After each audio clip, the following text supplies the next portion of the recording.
అధికారంలో కూడా women representation 55 అంటే 74లో 55 మంది ఓసీ విమెన్ ఉన్నారు, 84 మంది మా మెన్ ఉన్నారు.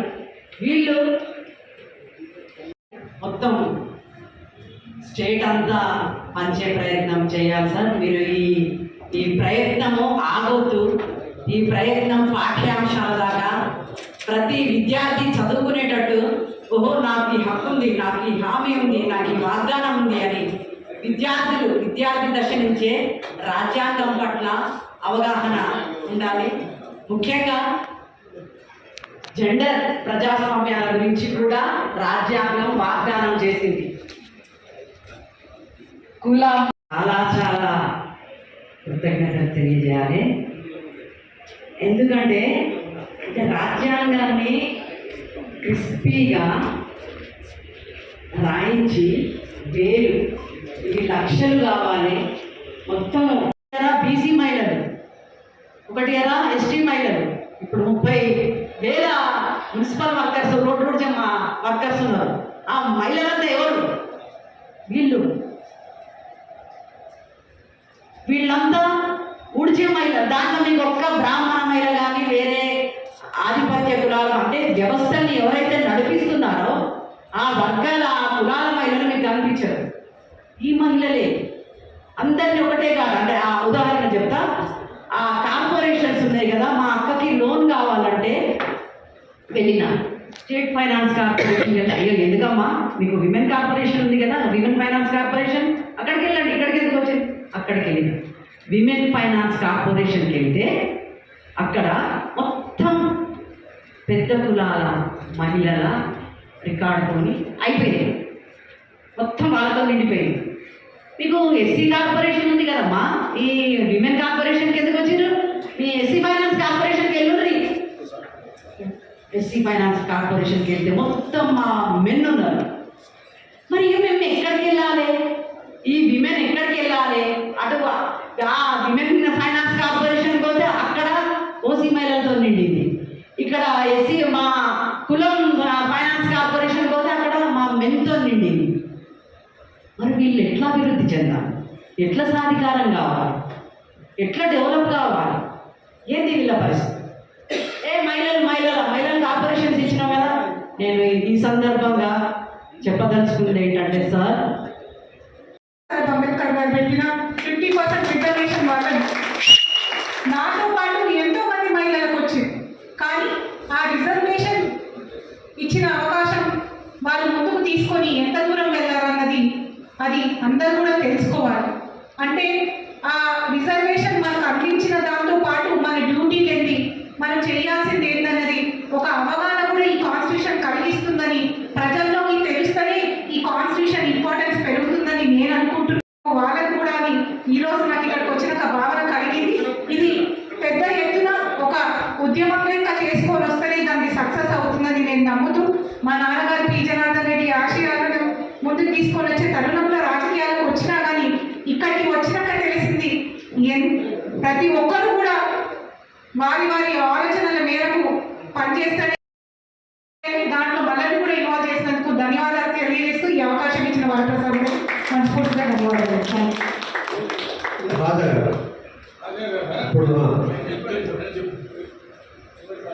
మిత్రులందరికీ ఒక వినంతి, మీరంతా ఇక్కడ కూర్చుంటే ఒక్కొక్క సెట్ ఇస్తారు, లేకపోతే అక్కడ పోతే పెద్ద లైన్ అయిపోతుంది. వాళ్ళే వచ్చి ఈ లైన్లో ఇస్తారు, మీటింగ్ అయిపోతుంది. మీటింగ్ 1 గంట వరకే మనకు అనుమతి, ఇప్పుడు 2 గంటలు అయింది. అందుకని ఎక్కువగా మనం చేస్తే వాళ్ళు ఫోన్ చేస్తున్నాం. చాలామంది మిత్రులు మాట్లాడవలసి ఉన్నా కూడా వారికి అవకాశం ఇవ్వలేకపోయాం. ముందే ఎవరైనా మాట్లాడాలనేది కూడా నిర్ణయం చేయటం, దాని ప్రకారమే ఇక్కడ జరిగింది. వాళ్ళందరూ మాట్లాడటం జరిగింది. ఒక్క విషయం, మనకి అంబేద్కర్ రాజ్యాంగం, అంబేద్కర్ ఈజ్ ఈక్వల్ టు రాజ్యాంగం, రాజ్యాంగం ఈజ్ ఈక్వల్ టు అంబేద్కర్. దీన్ని మనము అంబేద్కర్ రాజ్యాంగం ఇక్కడికి చేసిన సోదరులకు అందరికీ కూడా ముందుగా జై భీమ్.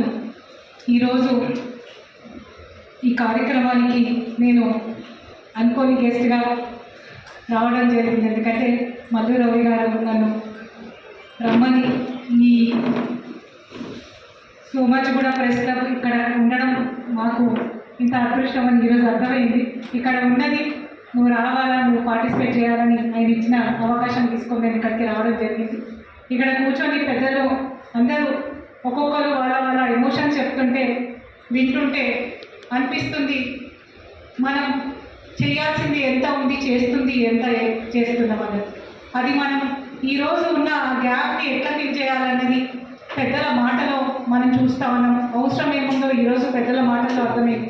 ఇందాక డాక్టర్ విశ్వనాథ్ గారు చెప్పినట్టు మన కాన్స్టిట్యూషన్ మీద జరుగుతున్న ఆ వార్ కంటిన్యూస్గా నడుస్తుంటే మనం ఇక్కడ ఉండి దాన్ని అగేన్స్ట్గా కొట్లాడడానికి మన సైన్యం ఎట్లా రెడీ చేసుకోవాలన్నది మనకు సుదర్శన్ రెడ్డి గారి మాటల్లో అర్థమైంది. దాన్ని ఇంప్లిమెంట్ చేస్తూ ఈరోజు మల్లు రవి గారు ఈ బుక్ అంత పెద్ద కాన్స్టిట్యూషన్ని ఇంత సింపుల్గా అందరూ కూడా అర్థమయ్యేటట్టు, అందరూ కూడా చదువుకునేటట్టు తీసుకొచ్చే ఆయన యాక్షన్లో ఆయన ఒక మెట్టు వేసినట్టు మనకు అర్థమవుతుంది.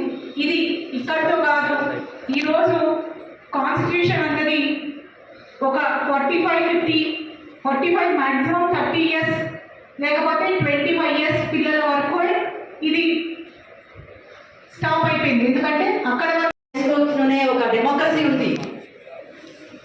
వివాహము నచ్చిన వివాహం చేసుకునే ఒక డెమోక్రసీ ఉంది ఈ కులాల్లో. ఇంకొకటి అండి, సతి అంత భారతదేశంలో మహిళలందరికీ ఉన్నదని చెప్తారు. సతి భారతదేశంలో మహిళలందరికీ లేదు, కేవలము త్రివర్ణాల మహిళలకు మాత్రమే ఉంది.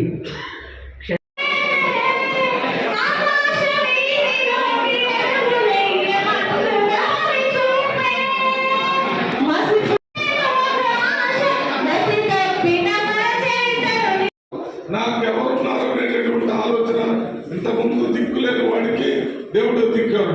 ఇప్పుడు మనకెవరు దిక్కు? రాజ్యాంగం మనకు రక్షణ. రాజ్యాంగం నాకు రక్షణ, రాజ్యాంగం నాకు రక్షణ.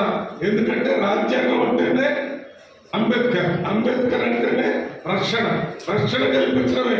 ప్రతి పౌరుడికి కల్పించారు. ఎస్సీ ఎస్టీ బీసీలకే కాదు, ఈ దేశంలో ఉన్న మహిళలకి ప్రతి ఒక్కళ్ళకి రక్షణ కల్పించే విధంగా రాజ్యాంగం రాశాడు. కాబట్టి మనం రేపటి నుంచి అంబేద్కరే రక్షకుడు అంటే రాజ్యాంగమే రక్షకుడు. రాజ్యాంగం రక్షకుడు అని మనం చెప్తే అది అంబేద్కరే రక్షకుడు అంటారు. క్రిస్టియన్స్ అంటారు చూడండి, యేసుక్రీస్తు మా రక్షకుడు అని.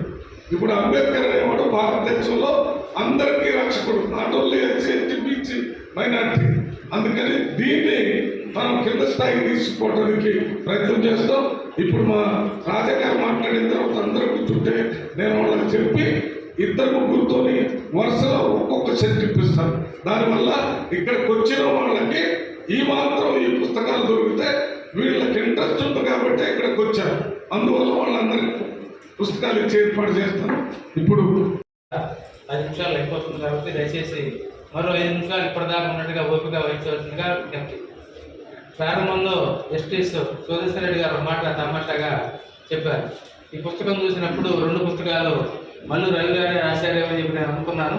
తర్వాత లోపల చూశాక దీని రచయిత ప్రస్తుత జన విజ్ఞాన వేదిక ఆంధ్రప్రదేశ్ అధ్యక్షులు మాజీ ఎమ్మెల్సీ లక్ష్మణరావు గారి పేరు చూశారు. ఈ మాట నేను ఎందుకు చెబుతున్నానంటే ఆబ్జెక్ట్ కార్డు గారు కూడా అనుకోవచ్చు.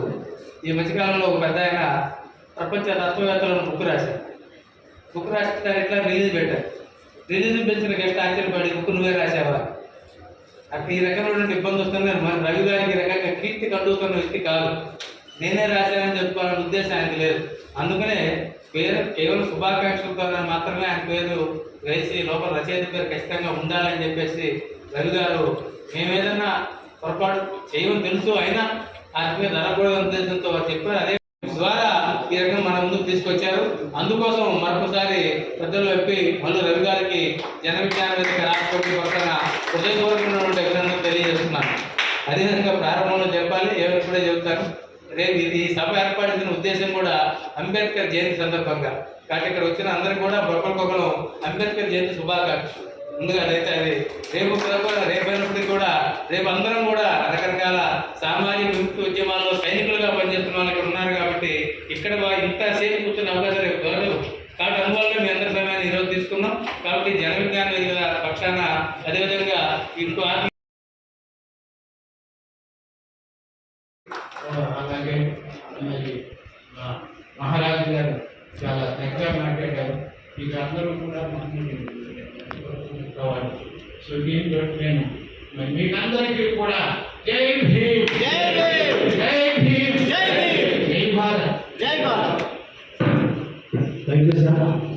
చాలా సుదీర్ఘ ఉపన్యాసం షార్ట్కట్లో చాలా బాగా అందించారు. ఇప్పుడు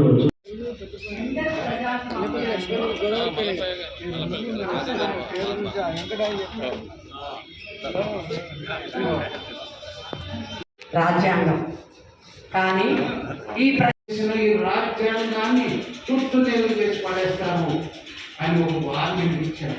ఆ పరిస్థితి రాకుండా సామాజిక వ్యవస్థలో కూడా సమానత్వం రావాలి, ఆర్థిక వ్యవస్థలో సమానత్వం రావాలి.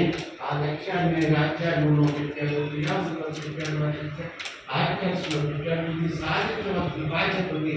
సాధించాలంటే ప్రభుత్వం చేయకపోతే గ్రామంలో ఉన్న ప్రజలు, ఇక్కడ ప్రజలు, అక్కడ ప్రజలు అందరినీ కూడా మనం చేసి చైతన్యాన్ని తీసుకొచ్చి ఒక ఫోర్స్గా మనం ప్లాన్ చేస్తే ప్రజాస్వామ్య ఉద్యమంగా మారాలి. రాజ్యాంగాన్ని రక్షించుకునే ఉద్యమంగా మనం నేను ప్రధానమంత్రి అవ్వగలిగానంటే అంబేద్కర్ గారు ఓటు హక్కు ఇచ్చాడు కాబట్టి అవ్వగలిగానని ప్రయత్నం చేశాడు. ఇది అన్ని పేపర్లోనూ, టీవీలోనూ, అన్నింటిలో కూడా వచ్చింది. అందువల్ల ఈ రోజున ప్రజాస్వామ్యం అనగలుగుతుందంటే బాబాసాహెబ్ అంబేద్కర్ అందరికీ ఇచ్చినటువంటి ఓటు హక్కు. ఆ ప్రొసీడింగ్స్ మనం చదివినప్పుడు ఉన్నటువంటి పరిస్థితులు, స్టేట్మెంట్స్ మనం అవగాహనలో తెచ్చుకుంటే అందులో ఎంత స్పష్టంగా ఉన్నదంటే ఆయన మరి ఏదైతే ఆయన ప్రకటన చేశాడో దానికి అనుగుణంగా ప్రజలు ఏ రకంగా స్పందించారో ఇవన్నీ కూడా మరి ఏమన్నారు వీళ్ళు. సర్దార్ వల్లభాయ్ పటేల్ మెయిన్గా